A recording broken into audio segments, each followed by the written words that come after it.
L'air frais du matin du 8e siècle est dense et lourd, chargé de l'odeur âcre de la fumée de tourbe et de la poussière fine de l'empire effondré.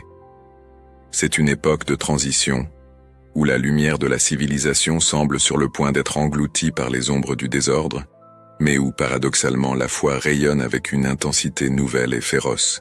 Les grandes structures politiques chancellent, les royaumes mérovingiens se dissolvent, cédant la place à l'ascension brutale et militariste des Carolingiens.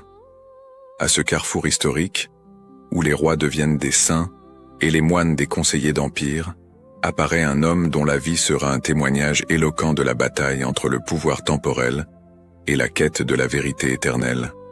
Saint Ambroise au Père, il naît franc, vers l'an 730, et sa jeunesse n'est pas tempérée par le silence austère du cloître, mais par le murmure sifflant des couloirs de la cour. Imaginons le palais, peut-être sous l'égide du grand Pépin le Bref. Là, l'air est parfumé d'encens coûteux et de l'odeur métallique de l'ambition. Les tapisseries sont lourdes, étouffant les pas, tandis qu'Hautepère absorbe une éducation sophistiquée, apprenant l'art de la rhétorique, du droit et de l'intrigue nécessaire pour survivre parmi l'élite. C'est un homme du monde, doté d'un intellect affûté, préparé à servir la couronne. Mais pour ceux qui ont l'oreille exercée, la musique de la cour, bien que grandiose, sonne creux. Au fond de son être, une note plus pure et plus grave résonne. L'appel de Dieu. L'appel n'est pas un doux murmure. C'est un tonnerre qui déplace les montagnes, forçant une rupture radicale. Il laisse derrière lui le faux éclat du pouvoir et la promesse de richesse, les échangeant contre la pénitence et l'humilité. C'est une descente volontaire et cathartique, du luxe de la Gaule à la rigueur spirituelle de l'Italie méridionale, dans le duché de Bénévent. Sa destination est San Vincenzo al Volturno, l'une des grandes abbayes bénédictines de l'époque, un phare de culture niché dans les montagnes, baigné par la froideur du fleuve Volturno. En franchissant ses portes de pierre massive, Hautepère ne fait pas que changer de vêtements. Il renaît. L'odeur de cire chaude des bougies et la moisissure des parchemins anciens remplacent l'arôme des festins et du vin. Il embrasse la règle de Saint Benoît non comme un ensemble de devoirs, mais comme une voie de feu purificateur. Le rythme de la vie est dicté par les cloches, 7 fois le jour et 1 fois la nuit, appelant les moines à la liturgie des heures.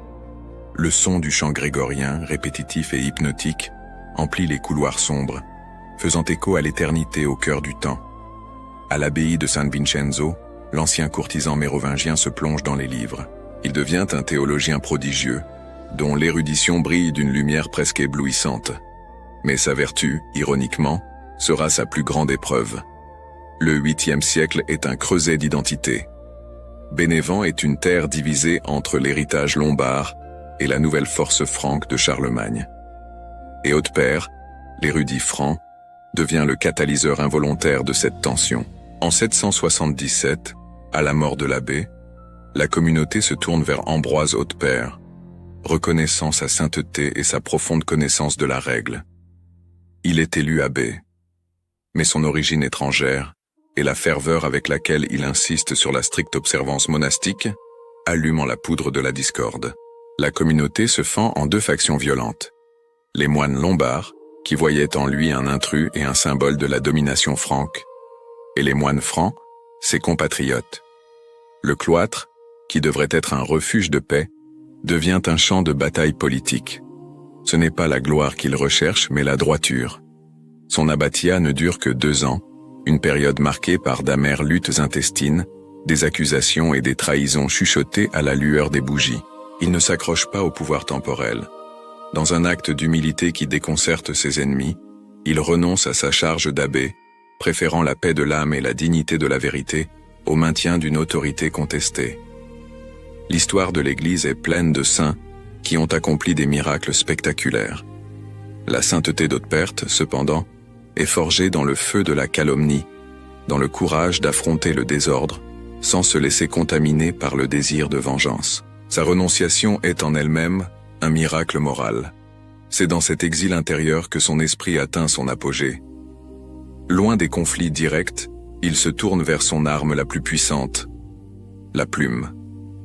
Ambroise Hautepère devient le maître de la vie intérieure, l'hagiographe des vertus, l'interprète des profondeurs divines. Le silence de sa retraite n'est rompu que par le grattement de la plume sur le parchemin. Son chef-d'œuvre émerge de cette période d'épreuve. L'Expositio in Apocalypsine, un commentaire en 10 livres sur le livre de l'Apocalypse. Ce n'est pas seulement une analyse textuelle, c'est une vision complète de l'histoire ecclésiastique et de la guerre spirituelle. Alors que le monde extérieur se déchirait en conflits territoriaux, Haute-Père dévoilait la lutte cosmique entre l'Église et le mal. Sa théologie est si robuste et visionnaire que, des siècles plus tard, les érudits attribueraient par erreur ses écrits à des géants comme saint Augustin, tant la qualité et la profondeur de sa pensée étaient grandes. Il nous lègue un manuel pour l'âme combattante, le traité de Conflictu Vitiorum et Virtutum, une carte claire et concise pour le soldat spirituel que nous sommes. Là, il décortique la bataille quotidienne contre la paresse, l'envie, l'orgueil, et érige le bouclier des vertus opposées. Ambroise Hautepère n'enseigne pas seulement la sainteté, il nous offre les outils pratiques pour l'atteindre, mais sa fidélité absolue à la pureté de la règle et à la vérité doctrinale ne lui accorde pas une paix durable. En 782, la discorde ressurgit. Faussement accusé par ses détracteurs, Hautepère est contraint d'entreprendre le long et périlleux voyage vers Rome pour se défendre devant le pape Adrien Ier. Le chemin est long, le soleil implacable, le cœur lourd, mais résolu. Ce n'est pas le voyage d'un accusé, mais le pèlerinage d'un confesseur. C'est pendant ce voyage, vers 784, que sa vie terrestre s'achève, dans la région de Bénévent. Il meurt sur le chemin de la justice dans l'exil forcé, un martyr de la vérité monastique. Sa mort dépourvue de pompe scelle son destin comme un homme dont la sainteté résidait dans l'intégrité inébranlable. Sa mémoire est une lumière qui nous guide. Saint Ambroise Hautepère est le saint qui ne plie pas, le moine qui transforme la défaite politique en victoire théologique. Il nous rappelle que la forme la plus élevée de sainteté est atteinte non par des exploits visibles aux yeux du monde, mais par la fidélité silencieuse, l'érudition dédiée et le courage de mener le bon combat de la foi, même lorsque cette bataille est livrée contre nos propres frères à l'intérieur des murs sacrés. Sa voix, réverbérant à travers les siècles, nous invite à affronter notre propre conflit intérieur avec la même fermeté et le même amour pour la parole.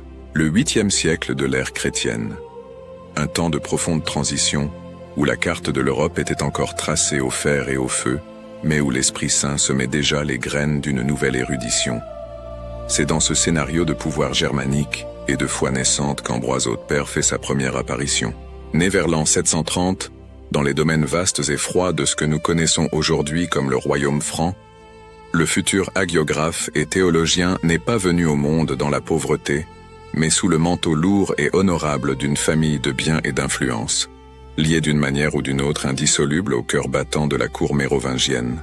Imaginons les salles de pierre massive, éclairées par des feux qui crépitaient sans cesse contre la rigueur du nord, exhalant l'odeur dense de bois de chauffage et de fumée qui se mêlait à l'odeur de cuir poli des armures et des vieux parchemins.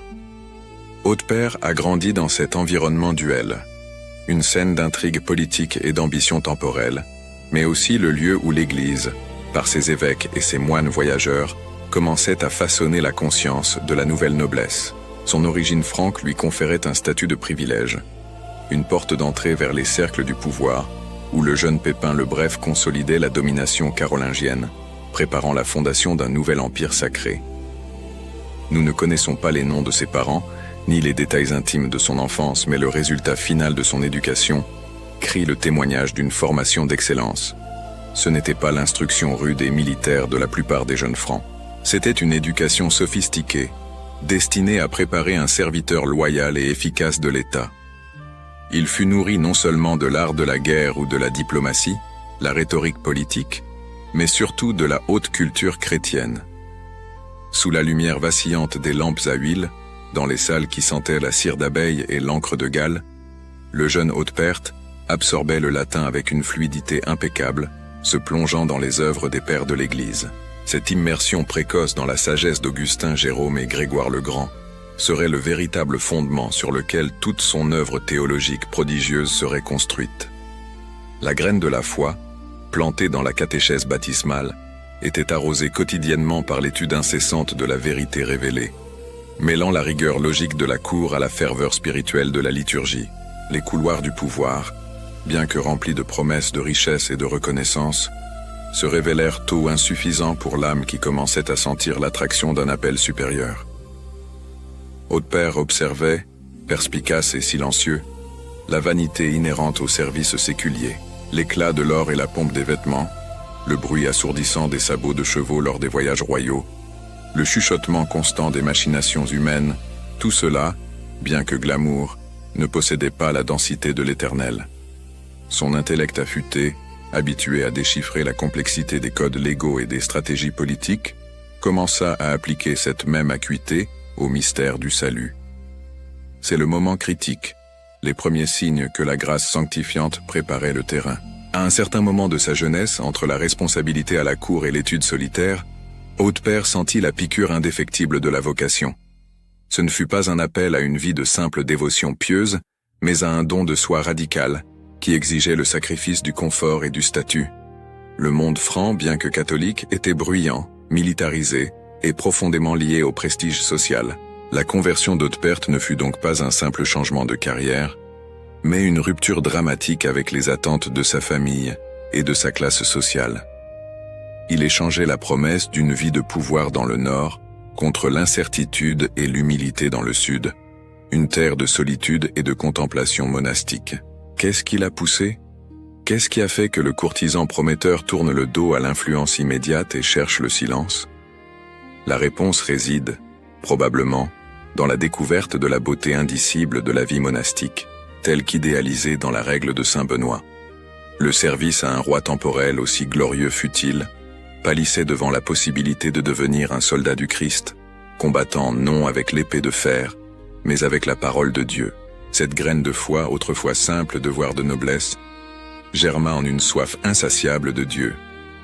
Il commença à percevoir que la véritable érudition et le véritable pouvoir résidaient non dans la capacité de dicter des lois, mais dans l'art de l'obéissance, dans la discipline de la prière et dans l'étude profonde des Saintes Écritures. L'inquiétude intérieure le poussait loin de la pompe, à la recherche d'une authenticité qui ne pouvait être trouvée que dans les murs d'un cloître. L'air de la cour, lourd d'ambition et de flatterie, fut remplacé dans son cœur par le désir de l'air pur et austère de la montagne, où les moines cherchaient le visage de Dieu.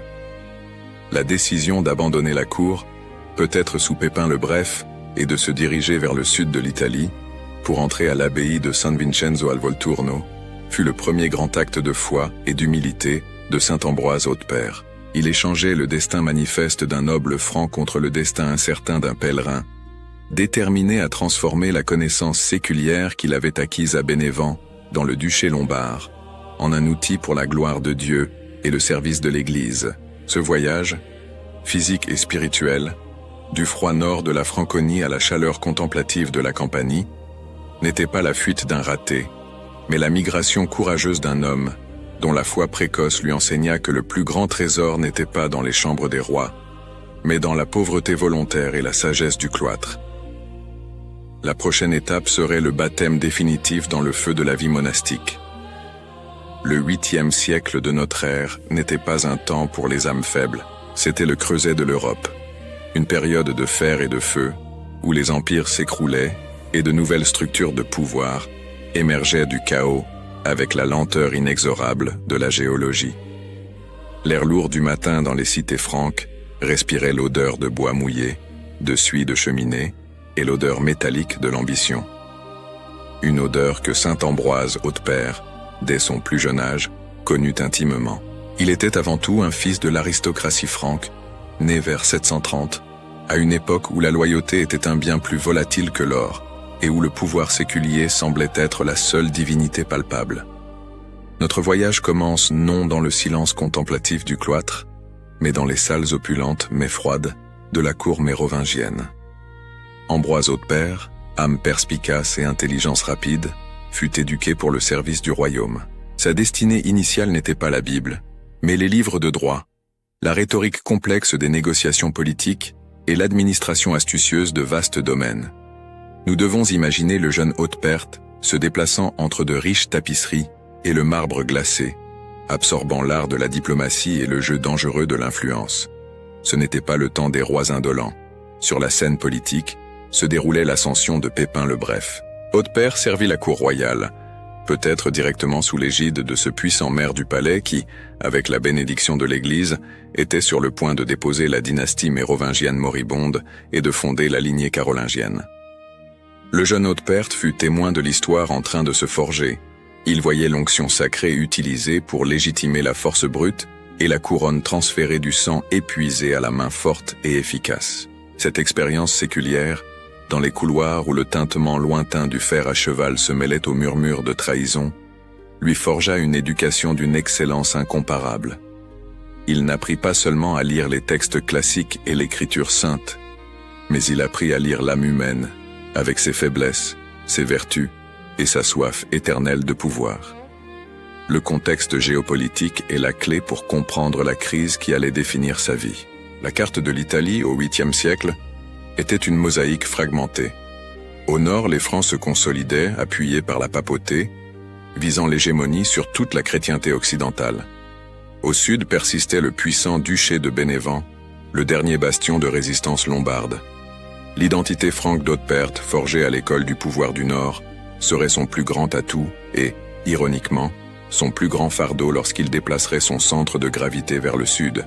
À un moment crucial de sa jeunesse mûre, la ferveur de la cour, l'éclat des armes et la promesse de gloire terrestre se transformèrent en cendres dans sa bouche. Peut-être l'opulence des palais sonna-t-elle vide, peut-être l'inconstance de la politique l'amena-t-elle à chercher une fondation plus ferme que l'ambition humaine. La géographie n'enregistre pas l'éclair spectaculaire qui le foudroya, mais la certitude intérieure que la vraie bataille n'était pas livrée sur les champs de la Gaule, mais dans le sanctuaire silencieux de l'âme. L'appel divin fut une irruption de lumière dans l'obscurité de l'intrigue. Ambroise Haute-Père échangea l'épée contre le crucifix, le manteau de fonctionnaire royal contre la rudesse de l'habit bénédictin. Cette conversion ne fut pas une retraite facile vers la sécurité.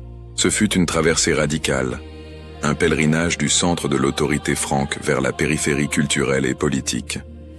Il quitta la familiarité du Nord et voyagea jusqu'au cœur de la Lombardie, dans le duché de Bénévent, où la loyauté envers le roi franc était vue avec une profonde suspicion. Sa destination, la monumentale et influente abbaye de San Vincenzo al Volturno. Nous devons nous arrêter sur la majesté et la complexité de San Vincenzo. Nichée dans les montagnes, cette abbaye n'était pas seulement un refuge spirituel. C'était un centre économique, un phare de culture et, crucialement, un champ de mine politique. En entrant par les portes de pierre de San Vincenzo, le jeune Haute-Père, qui n'était plus si jeune mais un homme expérimenté dans les chemins du monde, n'embrassait pas seulement la règle de Saint-Benoît, il s'insérait dans un creuset de tensions ethniques et politiques. L'environnement monastique, bien qu'il dût être une oasis de paix, reproduisait à micro-échelle les conflits externes.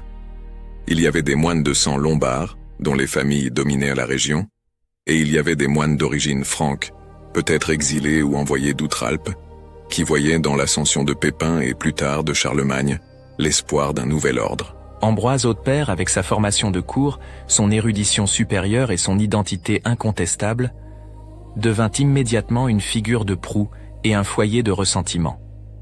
Il embrassa la vie monastique avec une intensité intellectuelle et spirituelle qui étonnait, se consacrant à la prière et à l'étude fervente.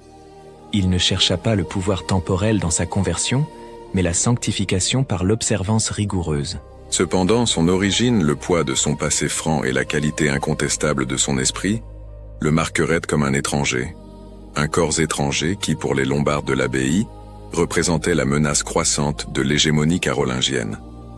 La beauté de l'Évangile ne pouvait effacer le fait que, dans l'abbaye de San Vincenzo al Volturno, même au 8e siècle, le sang parlait plus fort que la règle. La scène était prête pour la grande épreuve de saint Ambroise Haute-Père.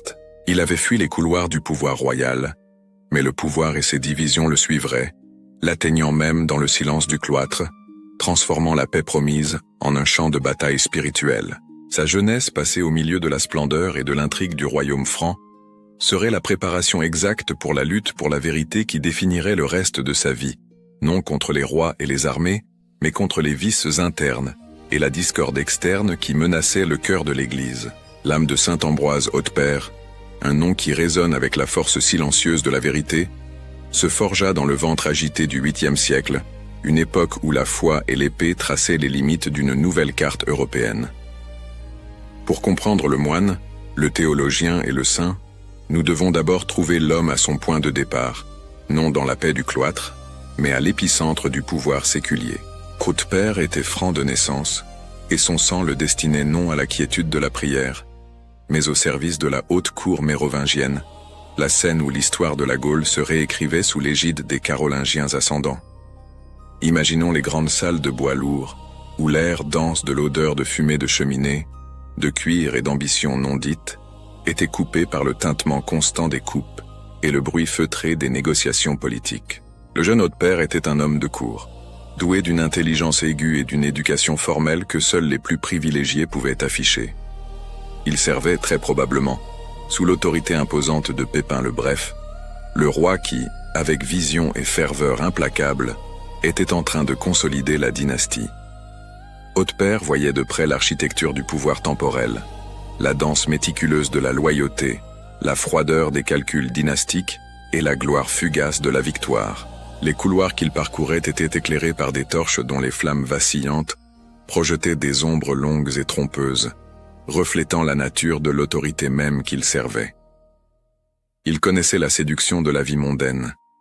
Il sentait à son pouls l'adrénaline des décisions qui déplaçaient des armées et scellaient des destins. Cependant, au milieu de cet éclat doré et de cette pompe éphémère, commença à surgir une insatisfaction profonde. Un appel qui venait non du trône, mais du silence de l'âme. C'était l'appel divin, une voix qui s'imposait non par le cri, mais par la pureté de sa résonance contrastant avec le brouhaha incessant de la cour. La conversion d'Hautepère ne fut pas un simple caprice, ni une fuite motivée par l'échec, mais une renonciation consciente, un acte radical d'amour et de fidélité à une vérité supérieure. Il réalisa, avec la clarté tranchante qui le caractérisait, que l'érudition qu'il avait acquise et l'astuce politique qu'il maîtrisait étaient des dons qui devaient être canalisés vers le service de Dieu et non vers le maintien de couronnes terrestres. La gloire humaine, comprit-il, était passagère comme la brume matinale qui se dissipe au premier rayon de soleil. Ce tournant exigea une renonciation dramatique. Quitter le confort de la cour franque, la certitude d'une carrière prometteuse et la chaleur du foyer, pour un chemin d'incertitude, de pauvreté et d'obéissance. Ce fut un échange. La soie contre le burel rugueux, le vin contre le fleuve. Le son des décrets royaux contre le chant grave de l'office divin. Il fit ses premières renonciations, se dépouillant des vêtements de son identité séculière pour embrasser le pèlerinage. La destinée d'Hautepère était tracée vers le sud, vers les terres du duché de Bénévent, au cœur de l'Italie méridionale, qui à l'époque fourmillait encore de conflits lombards et francs. Le voyage en lui-même fut une purification. Quitter le climat froid et humide du nord, traverser des montagnes et des plaines sous le soleil implacable, signifiait embrasser le sacrifice physique comme un prélude au combat spirituel. La poussière des routes couvrait ses sandales et la fatigue était sa pénitence. Mais à chaque pas, la certitude de sa vocation s'approfondissait. Son refuge, son nouveau champ de bataille spirituel, serait l'abbaye de San Vincenzo al Volturno, un des plus importants phares de culture et de spiritualité bénédictine de ce temps. En arrivant dans la vallée, le son des cloches monastiques a dû être un baume pour son âme fatiguée, une invitation résonnante à la paix qu'il cherchait. L'abbaye, avec ses pierres robustes et ses riches bibliothèques, se dressait comme un bastion contre les turbulences du monde. En franchissant le seuil de San Vincenzo, Hautepère ne devint pas seulement un moine, il s'immergea totalement dans l'essence de la vie bénédictine. Il embrassa la règle de Saint Benoît, non avec la froideur du devoir, mais avec une ferveur inhabituelle. Ses mains, autrefois habituées à tenir des parchemins d'État, manipulèrent maintenant la charrue et le livre sacré. Le silence contemplatif n'était pas un vide pour lui, mais un espace rempli de la présence divine, où l'esprit, libéré des frivolités du monde, pouvait se consacrer à la lectio divina, la lecture orante des Écritures. Sa vaste érudition, qui lui avait auparavant servi à naviguer dans les intrigues de la cour, trouva maintenant son but le plus élevé au service de la vérité théologique. Haute-Père se distingua rapidement. Il n'y avait pas de place pour la médiocrité dans son nouveau style de vie. Il se plongea dans les études, non par ambition intellectuelle mais par la nécessité de connaître Dieu plus profondément et d'appliquer la sagesse des pères de l'Église à sa propre transformation intérieure. L'odeur de cire et d'encens, le toucher froid du marbre et l'arôme incomparable du parchemin ancien devinrent les nouveaux symboles de son existence. Il était Ambroise Haute-Père, le moine, totalement livré à l'obéissance et à la recherche de la sainteté, démontrant que le plus grand pouvoir qu'un homme puisse exercer est la renonciation totale de sa propre volonté en faveur de la volonté divine. Cette première et fondamentale renonciation le prépara aux luttes encore plus douloureuses qui l'attendaient à l'avenir. L'homme qui avait quitté les couloirs de Pépin le Bref était prêt à affronter les tribulations de l'Église avec la seule arme qui lui restait, la vérité des Écritures. L'appel à la sainteté résonne rarement dans les salles de marbre et sur les tapisseries de la cour. L'histoire de saint Ambroise au Père commence cependant, précisément là, dans les couloirs polis, où le pouvoir séculier dictait la danse de l'Europe du 8e siècle. C'était un homme forgé en Francie, éduqué pour la haute diplomatie, respirant peut-être le même air de cour que Pépin le Bref. Imaginons l'opulence et l'odeur forte d'encens et d'huile parfumée qui planait sur la noblesse, contrastant avec l'austère crudité de la vie qui l'attendait. Haute-Père possédait l'érudition qui s'achetait avec l'influence, mais son cœur aspirait à un trésor qui ne pouvait être mesuré en pièces d'or ou en titres terrestres. Le moment exact où la grâce a fait irruption et a dévié ce talent mondain vers le cloître reste un mystère de la providence, mais l'effet fut sismique. Laissant derrière lui la pompe et le murmure calculateur de la politique, il échangea la lumière dorée des palais contre la pénombre contemplative du sud de l'Italie. Son voyage le conduisit au duché de Bénévent, une terre de montagnes escarpées et de silences antiques, au cœur battant de l'abbaye de San Vincenzo al Volturno. Arrivé à San Vincenzo, c'était comme entrer dans un refuge de l'âme, une oasis construite en pierre froide et en foi inébranlable. Là, l'odeur de mortier ancien se mêlait à l'arôme pénétrant de cire d'abeilles brûlées et à la douce moisissure des manuscrits conservés. Haute-Père, le franc érudit, s'agenouilla et embrassa la règle de saint Benoît, non comme un fardeau, mais comme une carte vers le divin. Sa conversion ne fut pas tiède, ce fut un incendie qui le consuma. Il se plongea dans la prière, dans l'obéissance et par-dessus tout dans l'étude. Le silence du cloître, ponctué seulement par le chant grégorien qui montait le long des murs de pierre à l'aube et au crépuscule, devint le son de son âme se réalignant. Son esprit prodigieux, entraîné aux rigueurs de la cour, trouva un nouveau champ de bataille. La théologie. Il n'était pas seulement un moine.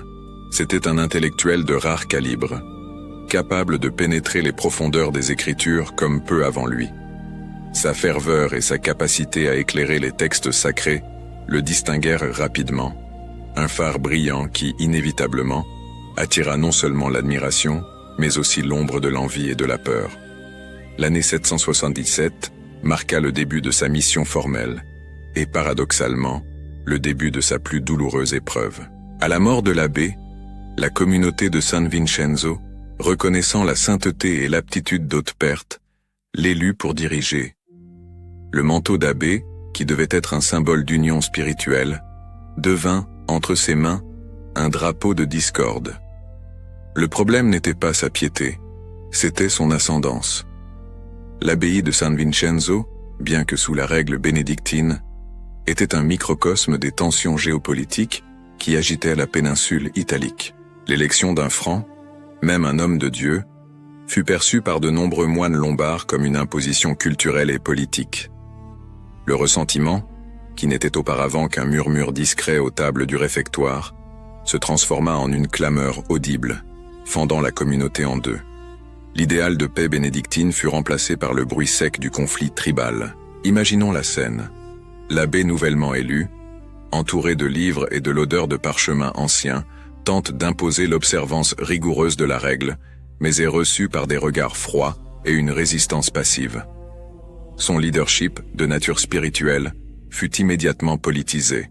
Les moines, qui auraient dû partager la même vie de clôture, se divisèrent en factions rivales, francs d'un côté, lombardes de l'autre. utilisant l'élection comme un prétexte pour exprimer la profonde animosité provenant de la récente conquête de Charlemagne sur le royaume lombard.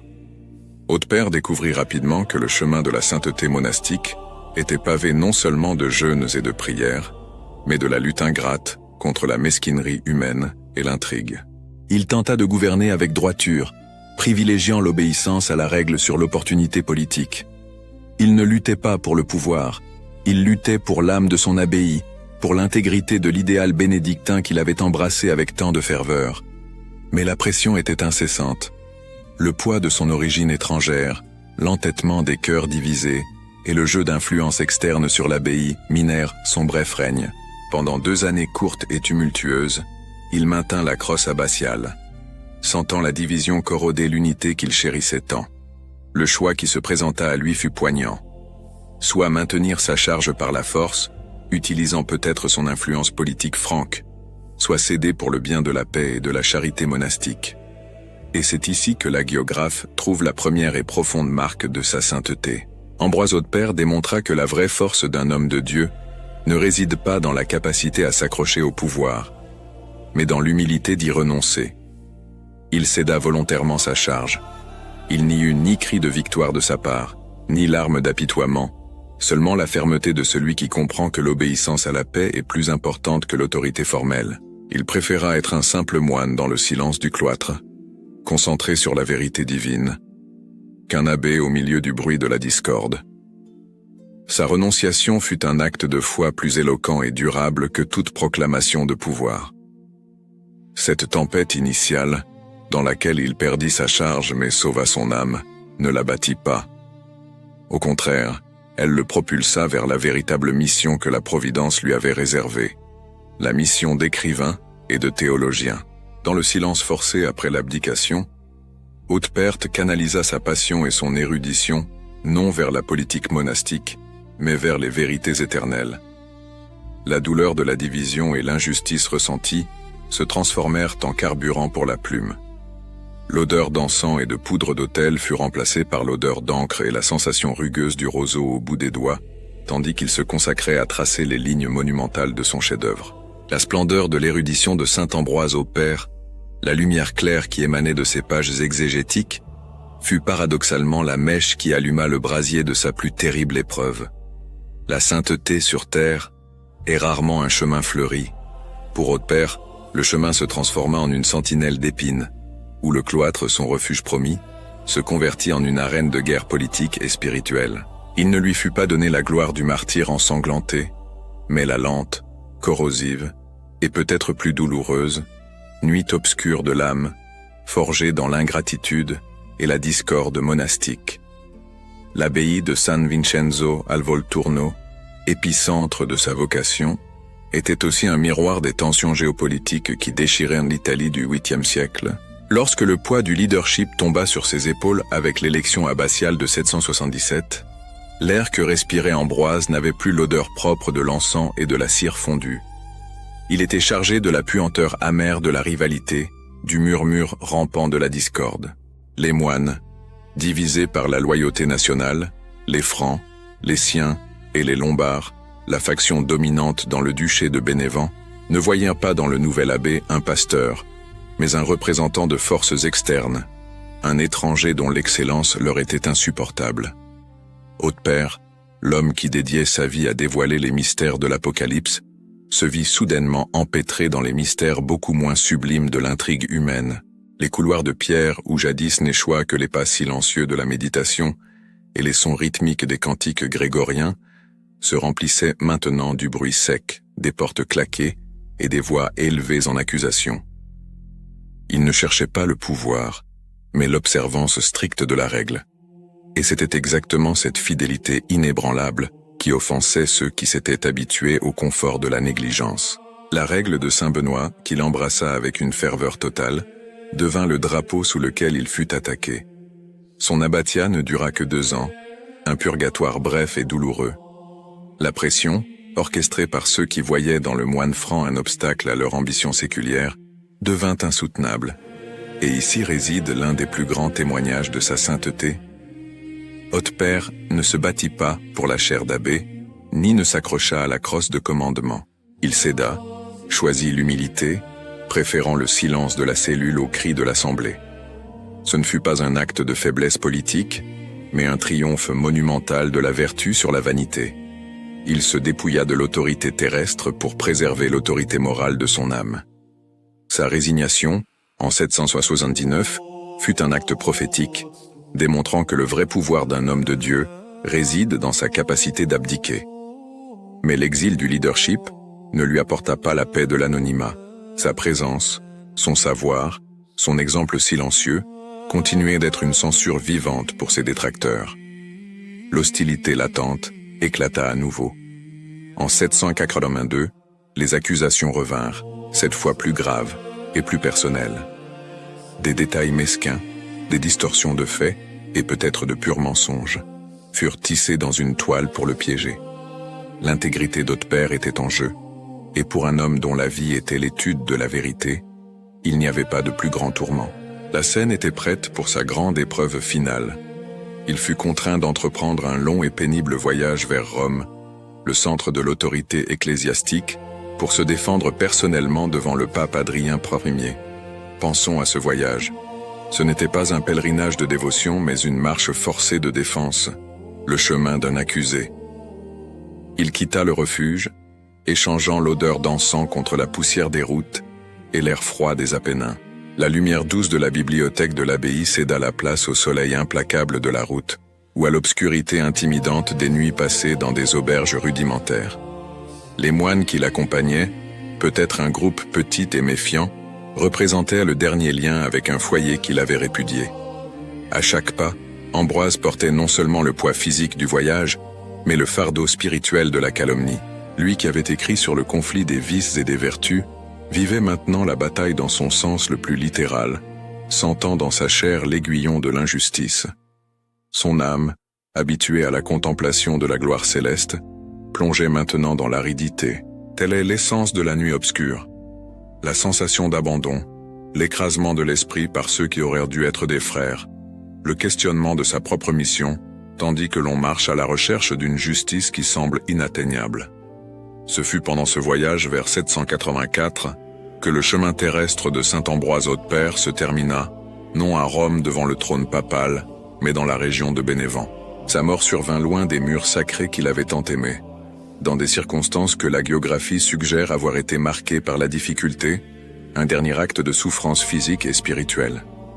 Il mourut en transit, dans l'exil, au milieu de sa lutte pour la vérité. Cette fin dramatique, dépouillée de toute gloire terrestre, scelle sa réputation de confesseur de la foi. Sa sainteté ne repose pas sur des prodiges ou des spectacles, mais sur la résilience inébranlable de son âme face à la persécution. La mort d'Hautepère sur le chemin de la justice est la dernière et la plus éloquente page de son commentaire sur l'Apocalypse. Il n'a pas seulement écrit sur la lutte de l'Église contre le mal, mais a vécu cette lutte jusqu'à son dernier souffle, transformant sa souffrance personnelle en une offrande silencieuse et parfaite. Son héritage n'est pas celui de l'abbé qui a gouverné, mais celui du moine qui a su mourir pour l'intégrité monastique. Un phare de droiture forgé dans la fournaise de l'épreuve. Il prouva que la plus grande érudition est de transformer l'adversité en sanctification, et que la plus haute victoire est celle de l'humilité triomphante sur l'orgueil. La période qui suivit son bref mais tumultueux leadership à l'abbaye de San Vincenzo al Volturno ne fut pas un temps de défaite pour Ambroise Hautepère, mais plutôt une purification providentielle. Le feu de la discorde monastique et l'amertume de l'injustice politique ne servirent qu'à raffiner son âme, lui ôtant le souci du pouvoir temporel et approfondissant son dévouement à l'unique pouvoir qui compte vraiment, la parole de Dieu. Ce fut dans l'exil intérieur, dans le silence contemplatif imposé par les circonstances, que le moine se transforma définitivement en l'agiographe et en le théologien que nous vénérons aujourd'hui. La maturité d'Hautepère ne se manifesta pas dans la gestion de l'abbaye, mais dans la gestion de sa propre âme. Imaginons-le dans le scriptorium, un espace de pierre froide où la seule chaleur était celle de la lampe à huile brûlant lentement, l'odeur d'encens mêlée à l'odeur terreuse du parchemin neuf et de l'encre de noix de Galles. Ici, loin de la clameur des hommes, il trouva sa véritable vocation. Le son ambiant était le grattement rythmique de la plume sur le vélin, le murmure d'un chant grégorien lointain, et, par-dessus tout, la voix intériorisée de la révélation. C'est dans cette lumière faible mais persistante qu'Hautepère forgea sa contribution immortelle à la foi. Son chef-d'œuvre, l'Expositio in Apocalypsine, le commentaire sur l'Apocalypse, émerge comme un phare d'érudition dans un siècle où la lumière de l'apprentissage classique risquait de s'éteindre. Ce n'était pas seulement un exercice académique, c'était un acte de courage spirituel. Pendant des siècles, le dernier livre de la Bible avait été traité avec prudence, enveloppé de mystères presque impénétrables. Hautepère, avec la précision d'un chirurgien et la foi inébranlable d'un prophète, en souleva le voile. En 10 livres monumentaux, il ne se limita pas à déchiffrer la symbolique des 7 églises ou des 4 cavaliers. Il transforma la prophétie en un miroir moral pour l'homme du 8e siècle et pour le croyant de tous les temps. Le commentaire d'Hautepère résonnait avec la certitude que la bataille finale décrite par saint Jean n'était pas seulement un événement futur, mais une réalité continue, une guerre spirituelle livrée quotidiennement dans l'Église et crucialement dans le cœur de chaque chrétien. Il voyait la bête non seulement comme un impôt politique, mais comme la personnification de l'hérésie et de l'apostasie au sein même de la communauté de foi. Pour Hautepère, l'Apocalypse était un appel urgent à la vigilance, à la pénitence et au renouveau intérieur, un tonnerre qui éclatait sur le silence de la complaisance. L'encre qu'il utilisait semblait, parfois, porter la couleur du feu céleste, tant l'intensité avec laquelle il décrivait la confrontation entre le Christ et l'Antéchrist était grande. Son écriture avait le poids d'un coup de marteau de forgeron, forgeant la doctrine avec une clarté inexpugnable. Mais sa sagesse allait au-delà de la grande exégèse. Saint Ambroise Hautepère comprenait que la macro-bataille de l'histoire se reflétait dans le micro-conflit de l'âme. Cette compréhension donna naissance à son puissant manuel de guerre intérieure, le De Conflictu Vitiorum et Virtutum, ou sur le conflit des vices et des vertus. Ce traité n'était pas de la théorie, mais le résultat distillé de sa propre expérience de lutte. Il avait senti dans sa chair la force corrosive de l'envie et de l'ambition pendant le schisme de San Vincenzo, et offrait maintenant à ses frères une carte détaillée pour naviguer dans le champ de mine de la nature humaine déchue. Dans ce manuel, il n'offre pas de consolation facile, mais une armure. Il décrit la lutte comme un combat au corps à corps, où l'espérance s'habille comme un bouclier et la patience comme une lance. Le lecteur sent l'odeur métallique de l'effort, la tension du muscle spirituel en résistant à la tentation. Hautepère esquissait les tactiques du démon avec une lucidité terrifiante, mais pointait toujours vers la victoire garantie par la grâce de Dieu. Son message était clair. La sainteté n'est pas l'absence de lutte, mais la constance dans la lutte. L'humilité qu'il démontra en s'éloignant de l'abbaye au milieu de la discorde se refléta dans la clarté avec laquelle il décrivit la vertu comme le chemin de la véritable autorité spirituelle. L'érudition d'Hautepère ne se limitait pas aux thèmes eschatologiques ou moraux. Il s'approfondit dans la vénération mariale, contribuant par des arguments vigoureux à la défense de la virginité perpétuelle de Marie, Mère de Dieu, et de son inégalable perfection spirituelle. Il percevait la Sainte Vierge non seulement comme la porte par laquelle le Christ est entré dans le monde, mais comme le modèle suprême de l'Église, pure et immaculée. La magnitude de son intellect et la profondeur de sa piété étaient telles que, pendant des siècles, plusieurs de ses œuvres furent attribuées par erreur à des titans de l'Église comme saint Augustin ou saint Isidore de Séville. C'est, peut-être, le témoignage le plus éloquent de son génie et de sa vraie humilité.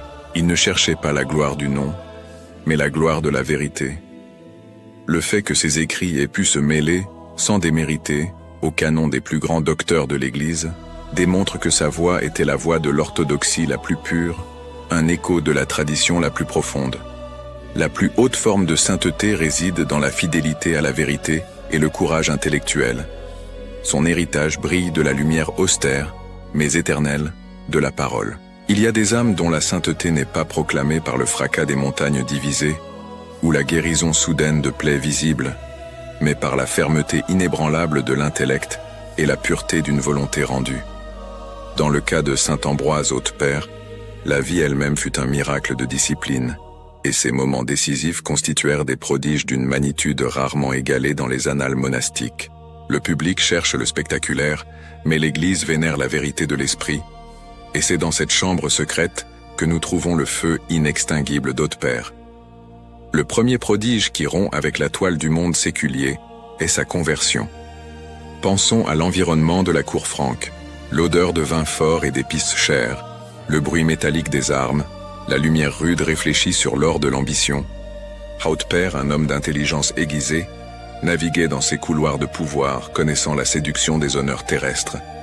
Soudain, la grâce fait irruption. C'est un appel qui n'est pas un murmure, mais une résonance profonde, comme la cloche de Vulturno battant au cœur de la nuit. Le moment décisif n'est pas le voyage vers le sud de l'Italie, mais la décision interne de se dévêtir de la soie et du statut, revêtant le burel rugueux du moine, embrassant le froid humide des murs de pierre et l'odeur forte d'encens et de cire brûlée qui planait éternellement sur San Vincenzo al Volturno. C'est l'abandon d'un destin garanti pour le plongeon dans l'incertitude de la foi. C'est le premier miracle d'Hautpert, la renonciation totale. Le deuxième moment décisif, et le plus dramatiquement humain, eut lieu en 777, avec son élection comme abbé. Ce ne fut pas un moment de gloire, mais un creuset. L'air à l'intérieur de l'abbaye, généralement imprégné du rythme doux de l'office, devint épais et oppressant, chargé de l'animosité politique de l'époque. Le duché de Bénévent bouillonnait de la tension entre les moines lombards, natifs de la terre, et la faction franque, à laquelle Hautpert appartenait par naissance. Son élection, juste et basée sur son mérite et son érudition, fut immédiatement contestée par une clameur discordante et pleine d'envie. Le son était celui de voix élevées en fureur, résonnant dans les galeries de pierre, où ne devait y avoir que le silence de la contemplation. Hautpert ne cherchait pas le pouvoir, il cherchait l'ordre et l'observance. La bataille qui s'ensuivit ne fut pas livrée avec des épées, mais avec des accusations venimeuses et des intrigues politiques. Le prodige d'Hautpert ici réside dans son humilité absolue face à la discorde. Après seulement 2 ans de leadership, voyant que sa présence était un catalyseur pour la division de la communauté qu'il aimait, il prit une décision que la chair détesterait, mais l'esprit célèbre, cédait la charge. L'acte de renoncer au pouvoir légitimement conquis, en faveur de la paix et de l'unité monastique, est un témoignage de sainteté plus éloquent que la multiplication des pains. Le bruit de la communauté en furie fut réduit au silence par le silence courageux de sa renonciation. Il enseigna sans parole que la vraie autorité réside dans la disposition à servir, non à dominer. Ce moment est son premier martyre en vie, la crucifixion de l'ego dans l'espoir de préserver le corps du Christ.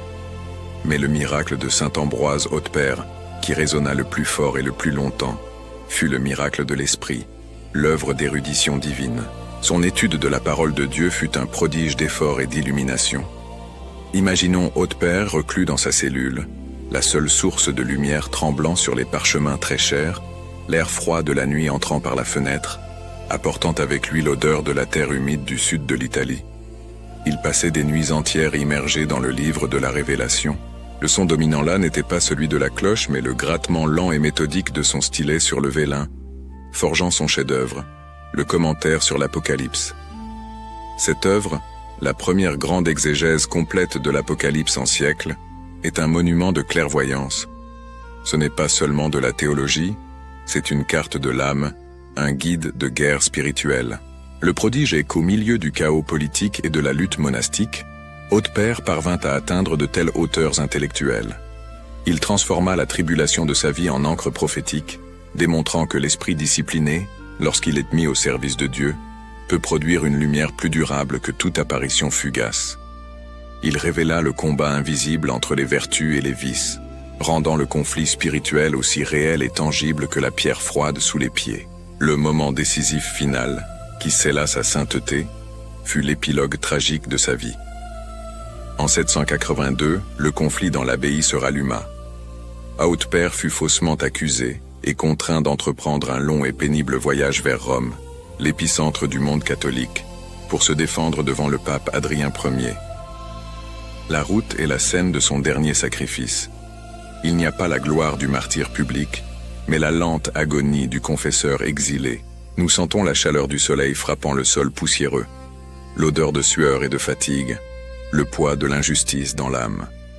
Il ne fuyait pas, mais cherchait la vérité et la justice du siège apostolique. C'est pendant ce voyage, vers 784, dans la région de Bénévent, que sa vie prend fin. Les circonstances sont mystérieuses, enveloppées dans la brume de l'épreuve, mais l'hagiographie suggère que sa mort prématurée fut le prix final payé pour sa droiture.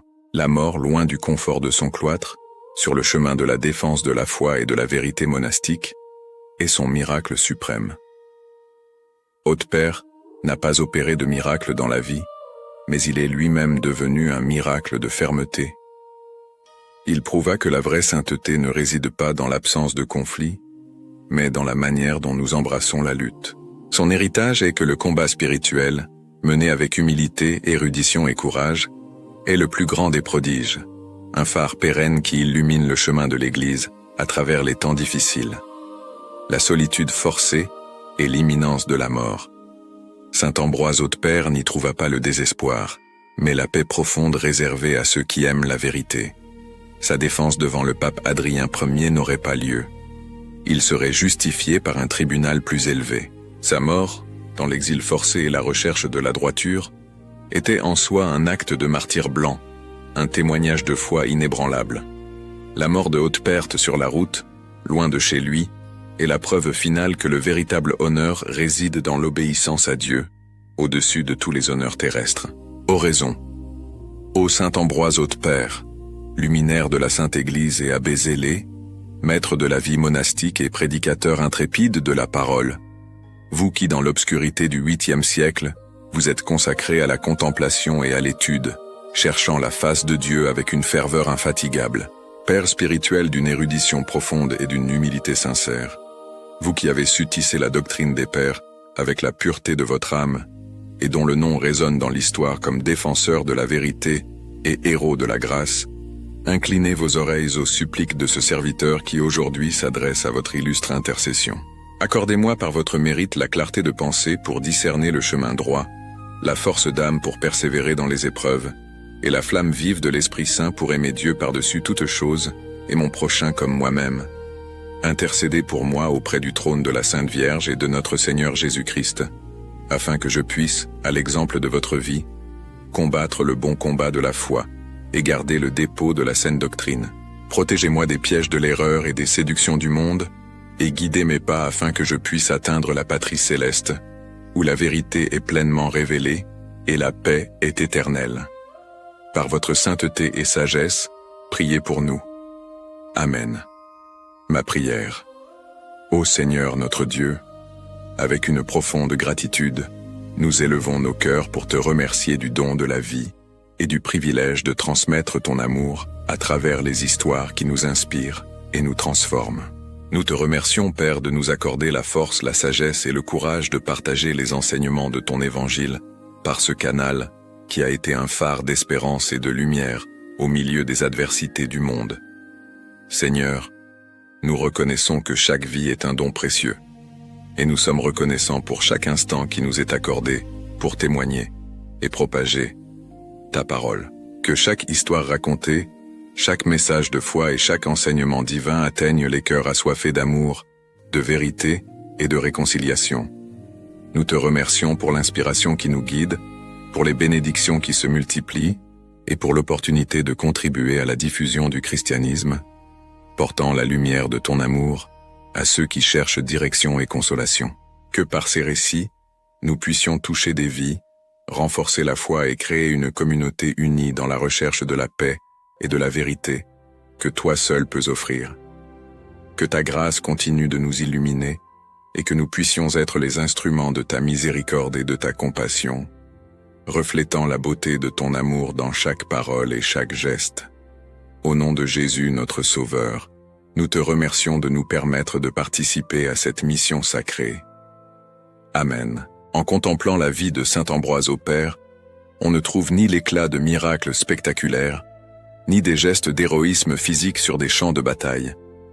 Ce qui émerge est quelque chose d'encore plus rare, la sainteté silencieuse, construite dans la pensée profonde, la fidélité inébranlable et le courage de rester ferme lorsque le monde autour s'incline à l'erreur. Il fut un homme façonné à la fois par les salons royaux et par le silence du cloître, et c'est justement dans cette combinaison improbable que sa grandeur spirituelle a fleuri. Haute-Père, le moine qui commença comme serviteur à la cour mérovingienne, apporta au monastère non l'orgueil de la noblesse, mais la discipline de l'étude et la soif de vérité. Il se livra à la règle de Saint Benoît, avec la même sérieux que quelqu'un qui se livre à une mission militaire. Ses jours étaient divisés entre la prière, le travail et une dédicace intellectuelle qui ferait de lui un des plus grands théologiens de son siècle. Et quand on lui confia le leadership de l'abbaye, il l'accepta non comme un titre, mais comme une croix. La lutte interne entre moines francs et lombards, qui marqua sa brève période comme abbé, ne l'endurcit pas. Au contraire, elle révéla son intégrité. Saint Ambroise Hautepère ne cherchait pas le pouvoir, il cherchait la fidélité. Il défendait la vérité, même quand cela le mettait contre la communauté même qu'il devait diriger. Son témoignage ne fut pas celui du miracle visible, mais celui de la cohérence spirituelle, de la fermeté qui demeure quand presque tout autour s'écroule. Mais ce fut par la plume et non par l'épée qu'il laissa sa marque la plus profonde. Son commentaire monumental sur l'Apocalypse, le premier grand travail de ce genre depuis des siècles, n'est pas seulement une analyse théologique, mais une carte spirituelle. Hautepère voyait dans l'Apocalypse non un livre de terreur, mais un appel à la vigilance, à la conversion et au courage face au mal qui menace l'Église à toutes les époques. De même, son œuvre sur les vertus et les vices devint un guide précieux pour ceux qui reconnaissent que la vraie guerre se livre au sein de l'âme. Sa mort loin du monastère et marquée par l'accusation injuste, c'est là son image de confesseur de la droiture. Il partit chercher justice devant le pape et trouva l'éternité avant de pouvoir revenir pour la défendre. Chaque étape de sa vie témoigne que la sainteté n'est pas faite seulement de victoires, mais aussi de persécutions acceptées avec fermeté et de souffrances transformées en offrandes. Saint Ambroise Hautepère continue de parler au monde d'aujourd'hui, car il rappelle que la vocation chrétienne est, inévitablement, un combat intérieur. Il enseigne que la recherche de la vérité exige du courage, que la foi a besoin d'intelligence, et que la fidélité, lorsqu'elle persévère jusqu'à la fin, devient lumière pour des générations entières. Son héritage résonne encore, invitant chaque personne à revisiter sa propre vie intérieure et à se demander « Quelle bataille spirituelle est-ce que j'évite d'affronter ?» Pour que ces histoires continuent d'illuminer les cœurs et de fortifier la foi de tant de personnes, voici une invitation spéciale. Inscrivez-vous à la chaîne Histoire Sacrée, la vie des saints, partagez cette vidéo et laissez votre like. Chaque geste de votre part aide à porter ces vies extraordinaires encore plus loin. Et avant de terminer, voici une question à laquelle vous pouvez réfléchir et répondre ici dans les commentaires. Quelle partie de la vie de Saint Ambroise Hautepère a le plus touché votre cœur? Son courage doctrinal, son humilité dans le conflit, sa sagesse théologique ou sa persévérance jusqu'à la mort? Maintenant, continuez ce pèlerinage à travers la vie des saints. Cliquez sur l'une des vidéos qui apparaît ici en haut, choisie spécialement pour vous.